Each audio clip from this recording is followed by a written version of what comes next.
उन्हाचा पारा आता सध्या खूपच वाढायला लागला आहे.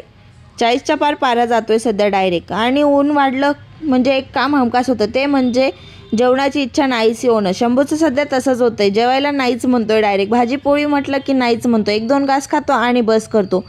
म्हणून म्हटलं काहीतरी त्याच्या शरीरात पौष्टिक गेलं पाहिजे. त्याच्यासाठी मी इथे फ्रीजमध्ये एक ॲपल पडलेलं होतं, तर त्याचं ज्यूस करायला घेतलं. कारण की त्याला ज्यूस कसलंही असो आवडतं म्हणजे आवडतंच. म्हणून म्हटलं आज त्याच्यासाठी ॲपलचं ज्यूस बनवूया. त्याच्यासाठी मी एक ॲपल घेतलं, त्याला पूर्ण वॉश करून घेतला आणि त्याच्यानंतर त्याचे फोतरे पूर्ण काढून घेतले पिलरच्या मदतीने. आणि जेवढं ॲपल राहिलं होतं त्याला व्यवस्थित बारीक कट करून घेतलं, बिया वगैरे काढून. त्याच्यानंतर मी ॲपल थोडंसं कट असल्यामुळे चवीसाठी तिथे साखरही घेतली. कारण की शंभू ते ॲपलचं ज्यूस थोडं पिठाळं लागतं ना, म्हणून त्याच्यासाठी मी साखर टाकली म्हणजे कसं शंभू पेईल.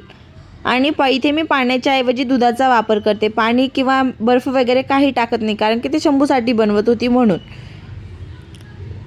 दूध वगैरे टाकून झाल्यानंतर मिक्सरला छान असं बारीक करून घेतलं आणि बघू शकता तुम्ही किती छान प्रकारे ज्यूस बनलं आहे आपलं. थोडंसं पातळही झालेलं आहे, एकदम छान. शंभूला जसं आवडतं तसंच झालेलं होतं. त्याच्यामुळे तर माझाही नंबर लागला. तर चला, तुम्ही कधी बनवताय मला नक्की सांगा.